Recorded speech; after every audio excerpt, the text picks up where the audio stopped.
What is up, guys? It's the Sound Alchemist here with Gersh1! and today we're back in black to celebrate the new year 2022. As always, I'm the Sound Alchemist, Gersh1! and welcome to our first For the Greater. This is a video series where we answer the questions left by you, the viewer. If you have a question for us, just comment down below. Put a question in front of your question because we get those questions first. And that is what Isaac Langdon has done. His question is, did the Emperor know what abilities each Primarch was going to have, or was it all just loteria, the luck of the trade? When you put it simply, the Emperor, he knew what he was doing. Like, he made the Primarchs by himself, unless you put into that little shoehorn lore of the mother of the Primarchs, who also helped the Primarchs in their gestation pods and whatnot. So if you consider that official lore or not, it doesn't really change the thing of the Emperor having ideas for each one of them. For example, Magnus being psychically powerful because he was always meant to sit on the golden throne. So with all this in mind, what would you say is your Primarch's favorite ability that the Emperor gave them?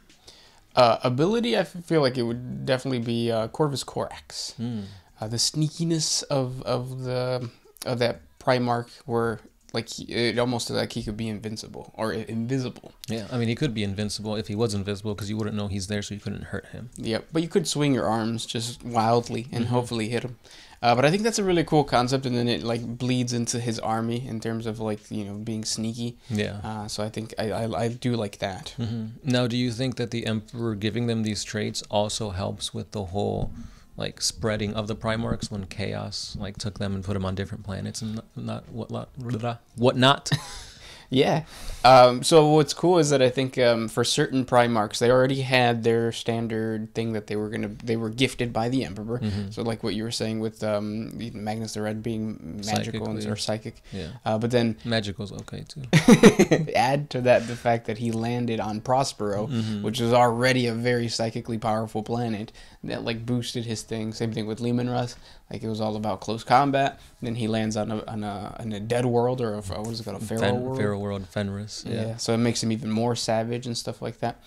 And that kind of leads to the question, it's was the Emperor working with Chaos? Were they always meant to be put on these planets? Or again, do you think this all just happened out of luck? Yeah, because it is very convenient that oh look, he specifically landed here. Yeah. Mortarion too, right? Yeah, I think Mortarion's one of the cooler Primarchs when it comes to their abilities and the circumstances they were put in. Because the whole thing was he hated himself. He was put on this planet where the lower class was in the poison mists, and they just left a huge horrible life. And throughout his whole lore, you get to see him hate himself, come to accept himself, hate psychers, find out he himself is a psycher. And it's all these father figures he's had, whether it was his father on Prospero, the Emperor, or Papa Nurgle, they've always had some type of control on him where he himself didn't feel like he was who he was supposed to be. He was always leading under somebody, and even his underlings, such as Typhus, don't really respect him. So it's this whole battle of who you are versus who you're supposed to be versus what others want you to be. And it's all an amalgamation of him finding out who he truly is and then attaining that apotheosis into a demon prince. So I think that's pretty cool. He was really cool. Yeah, to sum it up, he's cool. Cool guy. Comment down below, let us know what your favorite Primarch and their, what would you call it, theme, thesis, yeah. Battlefield role would be. Yeah. Next question. Hunter Zolomon says, can we expect more Warhammer 40K elements in the new Event Horizon series? I hope so, dude. There's an Event Horizon series? Yeah, it was teased, I don't know how long ago, but if they really are continuing it, and if it is by the same director, the director already is a fan of 40K. He said it was inspired by a lot of 40K themes. So if he does have a hand in this, or if they're completely new directors, new vision, maybe not, but I hope.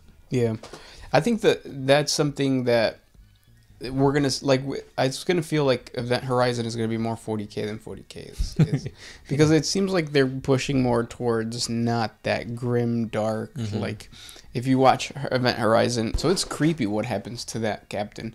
So like that goriness and that the like unsettling stuff that is in Event Horizon that feels like 40K. Hopefully, continues even if they're not like open about it being 40K. Yeah, it would be a really nice way to like somehow merge that story into like that's the very first Geller field that was created or something like that. Mm-hmm. Yeah. Yeah, but I'm excited. Next question comes from Brian B. Do you think they will do a series based on the Great Scouring? Right now, I don't see that happening because they have to establish like the baseline, and I think the Great Scouring is too like pinpoint focused. Mm-hmm. Unless it's like because last week we did talk about how Forge World, after they're done with the Battle of Terra, what's next? Like once the Horus Heresy is over, they could continue with the Great Scouring, and that's when you start getting like these like kind of like the Black Shields and stuff like that. Even though do we already have Black Shields on for Horus Heresy? We might. Yeah, I'm not 100% sure.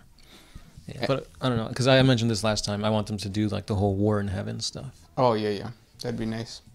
As a series, I think there will be a lot of conflict, a lot of relatable conflict in the Great Scouring. Because did we explain it? No, we didn't. So after the Horus Heresy, obviously the traitors lost, so they kind of like went back, and they were trying to go towards the Eye of Terror, trying to save themselves, while being chased down by the Loyalists, who are just hunting down their former brethren. Right. Meanwhile, the Imperium's trying to create the, what do you call it, the Imperium Secundus? Yeah.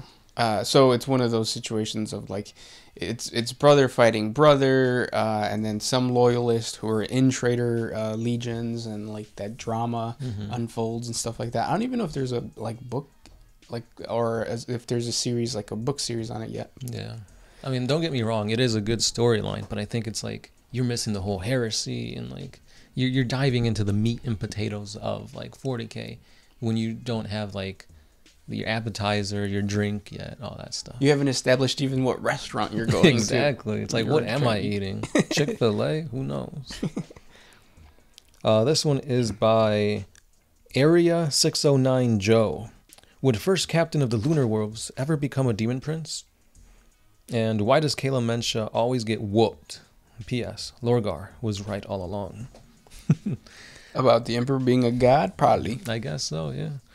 But yeah, Lunar Wolves becoming a demon prince, it could happen. We get very little lore on like the loyalists, like Lunar Wolves, before they became the, what was it? It was Lunar Wolves, then the Sons of Horus, and then the Black Legion. Because it's like anytime we get lore on like Abaddon and his forces, it's always like Black Legion stuff. Well, yeah, and I think, what did you say, the first captain? First captain, yeah. Yeah, and I think the reason, I think they've already told us why, and I think it's because, isn't there too much pride in Abaddon that he doesn't become a demon prince? He wants to accomplish his goals of like, you know, conquering the Imperium as who he is now, to showcase the Chaos Gods that, hey, I don't really need you. Yeah. Even though technically, like, his hand, or no, he's actually using the talons. He's using, Horus's weapon. Yeah. Next question comes from Timothy Armstrong. How would Tau railguns stack up to modern railguns that are put on the battleships? One has plasma.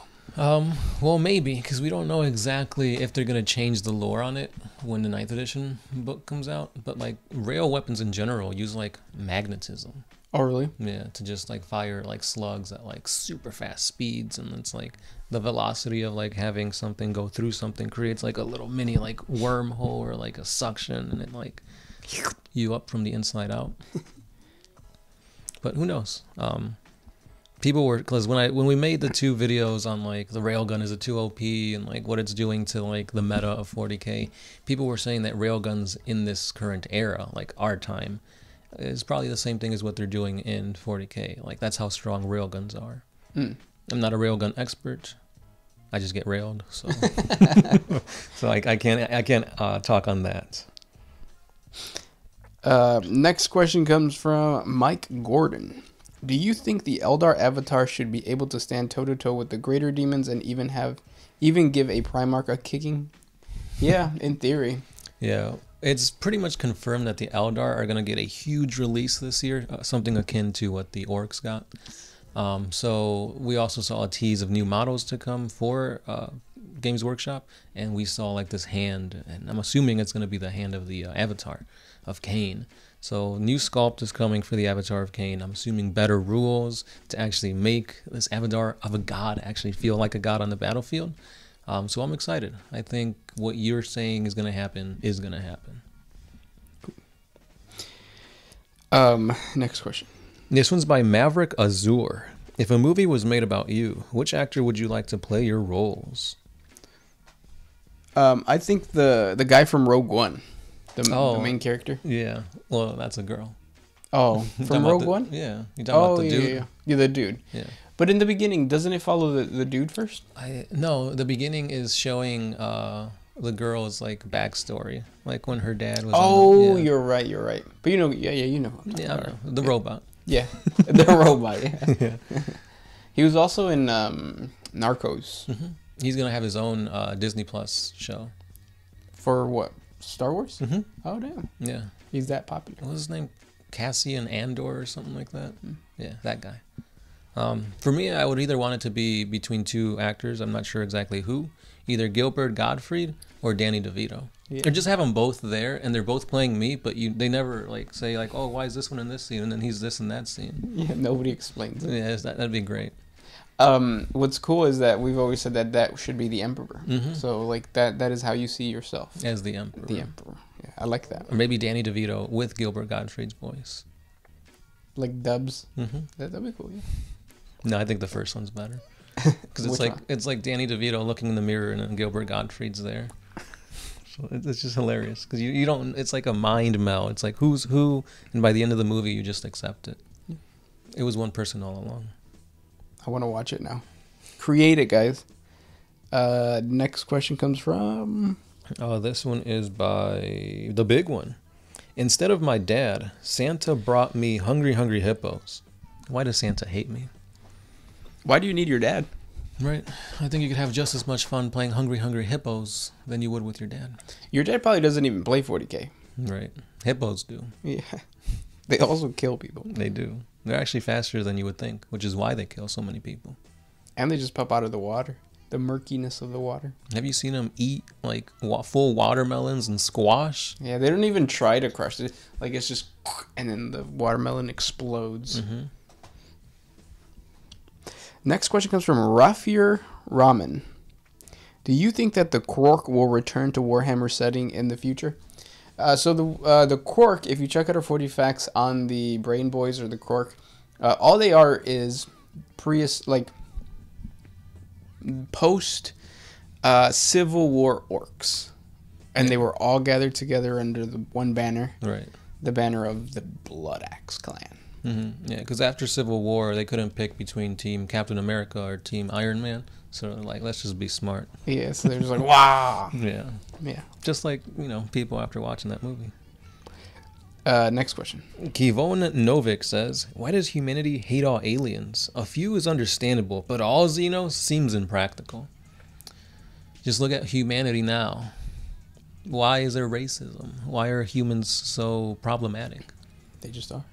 The lore reason is because the first aliens they encountered were the orcs, and we see how orcs... Savages. Yeah, they should have never watched Civil War. Nope.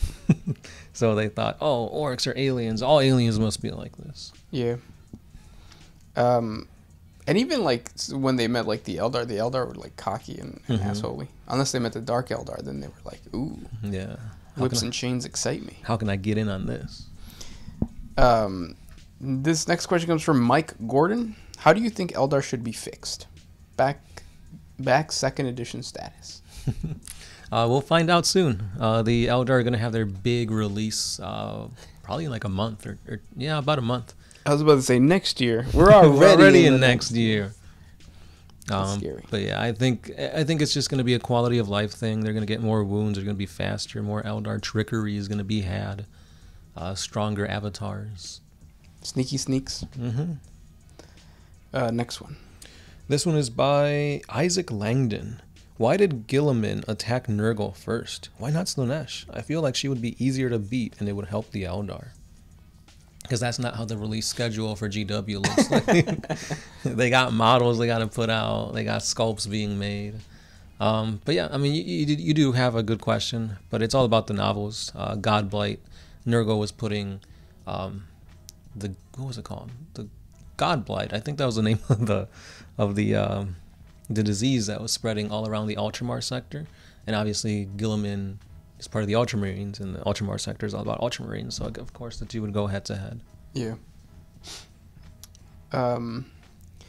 Next question comes from Slack Jr. If Henry Cavill said he got interested in 40K from watching your channel, would your opinion change? For all those that don't know, my opinion on Henry Cavill is that he is a liar. He's not a true 40, and I am gatekeeping. He's just not a true 40K hobbyist. He's just picked it up during, the pandemic, and he plays Adeptus Custodes. I don't know, something. He doesn't even play, probably just paints. And no, it wouldn't change. Yeah, I don't know. I think he's the opposite. Dude seems legit.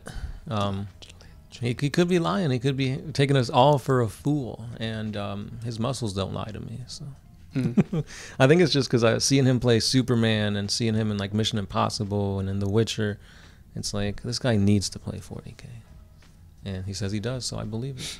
Yeah, conveniently, it's every time that he needs to promote a movie.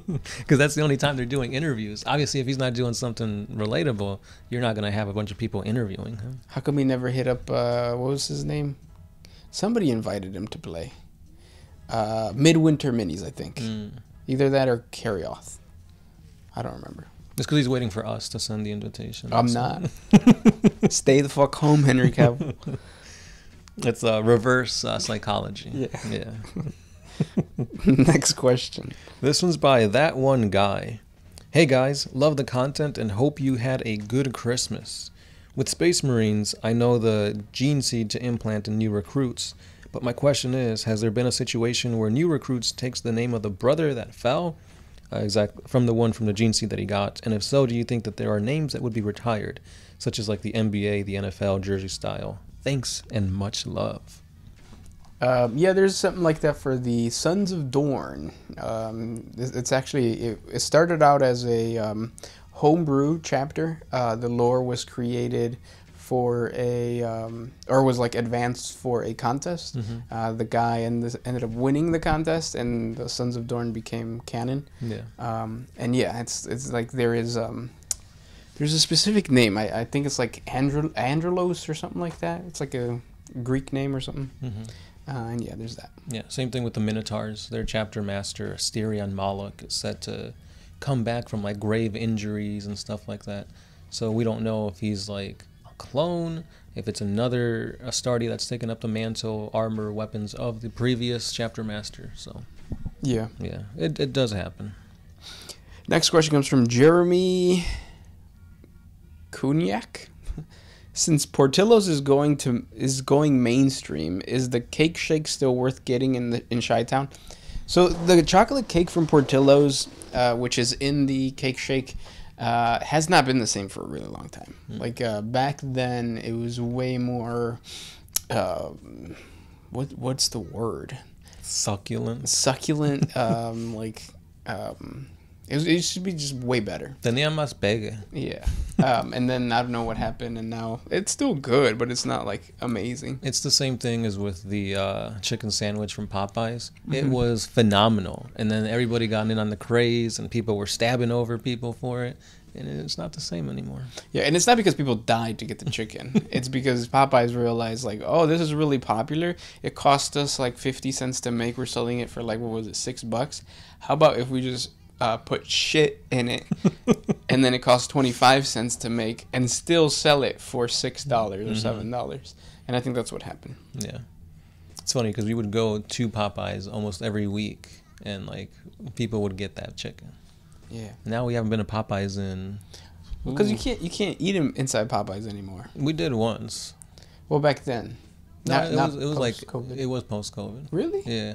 And then after that, they said not anymore. There's a new Popeyes that just opened up over on by Orchard. Oh, nice. Yeah. We're going to go to Popeyes. No, we're going to Hooters. Hooters, there That's you what go. he said. Yeah. Next question. This one is by Ali Parada. On the same through process of y'all being the most fit 40K YouTubers, what celebrity could you beat the dog shit out of? Henry Cavill. I personally would like to see our boy The Sound go against that manlet Elliot Page. What? Elliot Page. Was an Inception. He was in Inception. I guess back then he was a she. Oh, okay. Yeah. That's like hate. It is. What's getting at you, Ali Parada? Like, why the hate? Elliot Page, the new man that exists, it looks like somebody I would not like to be around. Yeah. Like a know-it-all. Because I felt like, I don't know. I don't think I want to beat anybody up like that. You would want to beat somebody up just for like... Beat him up so hard they poop dog poop? Like, Yeah. That's crazy. I don't think I have that type of disdain for anybody. But you don't have to. It's just like fury. You have to tap into your internal savagery. Okay, I got to pretend I'm Lehman Russ. And Horace just told me, hey, instead of capturing them, kill them. And I'm like, okay. So who would it be? What celebrity? Floyd Mayweather. Why not? Yeah, I think that would be somebody pleasant to attack. To attack. That's the only way. You're not gonna win in a one-on-one. Like he's gonna have to have his back turned, and tied. Yeah, hands tied behind his back. Yeah. Somebody already beat him up prior, and I'm just there, like one punch. Yeah. But thank you guys so much for those questions. If you want to let us know what celebrity you would beat the shit out of, let us know in the comment section below. Yeah. This was Gershwin. Thanks for the question. The first question of the last question of the new year. What a way to end it. We're gonna get in trouble. The Sound Alchemist. Out. Always